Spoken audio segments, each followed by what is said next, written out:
Alabama had a pretty loaded wide receiver room the past few years, and Henry Ruggs and Jerry Jeudy have already become young stars in the NFL, and Devontae Smith and Jaylen Waddle are just the next guys up.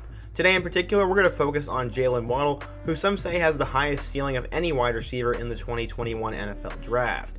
The guy is exceptionally fast, is a jitterbug, and can legitimately pretty much do anything on the field, and I'm a huge fan of Jaylen Waddle.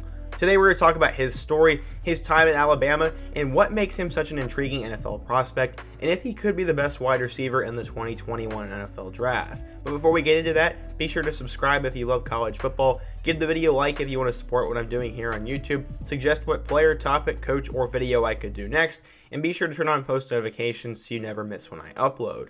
Now let's go ahead and get started.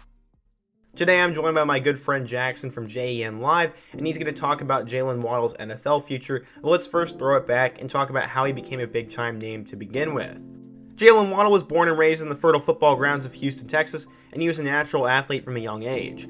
At 5'10", Waddle was undersized when he arrived at Episcopal High School, but what he didn't have in height, he made up for in talent. Head coach Steve Lies knew what he had in Jaylen from the moment he stepped foot on the field, but due to the school's high academic standards, he held him out of football for most of his freshman season because he wanted him to focus on his schoolwork and build good study habits for the future. Not only did that work, but he also got a chance to play in the playoffs of his freshman year. Over the next few seasons, Waddle used his 4.3 speed to leave other teams in the dust and did a little bit of everything. For example, his junior year he caught 26 touchdowns, rushed for 4 more, and had 5 touchdowns returning kicks and punts. Despite being incredible, many scouts and schools doubted him because he was playing in the Texas Private School League and he was playing very weak talent. Because of that, he's only a 4-star recruit, and his coach had to campaign to get him into the Army All-American game. After that, rivals eventually bumped him up to a 5-star recruit and he became a top 10 player in the state of Texas. Waddle had offers from schools such as Texas, Alabama, Texas A&M, Oregon, and Florida State, but it would come down to Bama and A&M. Because the Aggies were the hometown school, coupled with the fact that Jimbo Fisher was recruiting at a high level, many believed he would wind up in College Station. At the end of the day though, Waddle witnessed Alabama's true freshman receivers dominate in 2017 and ultimately win them a title, so Waddle committed to Nick Saban and the Crimson Tide. When Waddle arrived at Alabama, he joined a crowded wide receiver room that already included Jerry Jeudy, Henry Ruggs, and Devontae Smith. But Jaylen knew what his role was going to be his freshman year. The prior year, the Tide had really struggled when it came to special teams and returning punts, so Waddle was going to get a chance to make an impact from the very beginning. As usual, Alabama was projected to win the SEC West and return to the national title game. Tua and Jalen Hurts were the team's quarterback, and Damian Harris, Josh Jacobs, and Najee Harris were the team's three-headed monster in the backfield. Alabama opened up the season with a rout against Louisville, and Waddle caught 3 passes for 66 yards and had 80 punt return yards as well. As Alabama began to cruise, Jaylen got more comfortable and returned a punt for a touchdown and caught 3 passes for 138 yards and 2 scores, and it was his best career game. A few weeks later against Tennessee, he caught 4 passes for 117 yards and a touchdown, and then he had a career-high 6 catches for 90 yards and 2 scores against Citadel. He also played well in their games against Auburn and Georgia in the SEC Championship game. Just like he had anticipated, Alabama returned to the college football playoff after Jalen Hurts came back and saved the day, and they were matched up against Oklahoma in the first round. With what has now become a yearly occurrence, Oklahoma got killed in the first round of the playoffs, and Waddle had 2 passes for 20 yards in that game. In the title game, both Waddle and the team struggled as Clemson demolished the Tide, and Jaylen only caught 2 passes for 25 yards on college football's biggest stage. On the year, he finished second on the team with 45 catches for 848 yards and 7 touchdowns, while also becoming the SEC Freshman of the Year. As a sophomore, big things were expected of both Jaylen and the Crimson Tide. Before the year, Waddle was named to the Biletnikoff and Earl Campbell Trophy Award watch list, and he was projected to be a second-team All-SEC member. The Tide were overwhelmingly picked to finish first in the West and return to the playoff again. They opened up the season against Duke in the Chick-fil-A kickoff game, and Jaylen caught 5 passes for 90 yards. Despite the terrific start, Jaylen really slowed down his next few games, as he only caught 7 passes in 4 games. Finally, things began to go back to normal, as he returned 4 punts for 128 yards and was named the SEC Special Teams Player of the Week. Against LSU, he returned a punt for a touchdown, but it wasn't enough as they lost to Joe Burrow's Tigers. Against West Carolina, Jaylen had a huge game in both receiving and punt returning, and he was once again named the SEC Special Teams Player of the Year. After Tua went down with his serious injury, the Tide ended up having to start Mac Jones, and they just needed to beat Auburn, and they would have a chance to make the playoff. Not only was this one of the best games of 2019, but it was also the best game of Waddle's career to this point. After returning a punt 98 yards to the house, he also caught 3 touchdown passes in the second half, but after a missed late field goal, Auburn won and their playoff hopes were done. Thankfully, they were matched up against a bad Michigan team in the Citrus Bowl, and they would destroy them. After the Iron Bowl, some Auburn players said that, quote, Waddle was going to break a lot of awards in 2020, and that's coming from their arch rival. He became a second-team All-American returner, a second-team All-SEC member, and he caught 33 passes for 560 yards and 6 touchdowns. Little did they know that a lot of awards were going to be broken in 2020, but it just wouldn't be Waddle.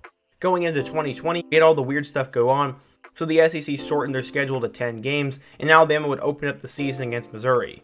Jaylen Waddle looked good in that game, and he continued to impress in his first few games before he would get injured on the opening kickoff against Tennessee, and he was done for the season. From there, John Mechie would step up in his place, and DeVonta Smith would become a first-team All-American and win the Heisman Trophy with Mac Jones at the helm, but Waddle was not done yet. Instead of opting out, he decided to rehab and work hard, and he came back for the college football playoff, where he played very sparingly and helped them win the title in 2020. So yeah, Jaylen Waddle is a superstar. He's had a great career so far, and unfortunately that injury would hold him back his junior season, but this guy could translate to the NFL really well, and I'm going to turn it over to Jackson to do that. Before we get into that though, please be sure to subscribe to Jackson's channel, as he's trying to hit 2,000 subscribers by the end of May, so be sure to help him out there. Thank you, Scott. Very quickly, if you haven't already subscribed to Scott's channel, you absolutely should. This is the place for daily college football content. So to me, Jaylen Waddle is one of the most intriguing wide receiver prospects going in this draft class. I'll get right into it. Everything about his game just screams boom in the NFL. He is this new age wide receiver and the NFL teams are just dying to get their hands on, but we'll get into that in a little bit. Looking at his time in Alabama, just this past year, he only played in 4 regular season games before coming down with an injury, and he made a brief appearance in the national championship game against Ohio State. But this year he was outshadowed by DeVonta Smith, the first wide receiver to win the Heisman since 1991. Or was he? After the first 4 regular season games, Jaylen Waddle had established himself as the team's most valuable weapon because he was just so unguardable. He was averaging 140 yards a game with 23 yards per catch. If healthy, it was very possible that it would have actually been Waddle to win the Heisman. And going back to what I meant about the new age NFL receiver, he isn't the prototypical top wide receiver like Megatron, Julio Jones, DeAndre Hopkins, Michael Thomas, who can just physically dominate any quarter and run pristine routes. But there's a new idea. If you were to ask NFL GMs if they could have any wide receiver, I know for sure that a lot of people would say Tyreek Hill. And Jaylen Waddle reminds me a lot of Tyreek. You have to double him or have some sort of game plan on how you're going to guard him, and not for the same reasons like a D-Hop where he could just grab any ball out of the air up against one other person, but in the sense that Jaylen and Tyreek are putting track speed together with great route running and a durable frame. He's not just run away from you fast, he's the kind of fast where you can take a pursuit angle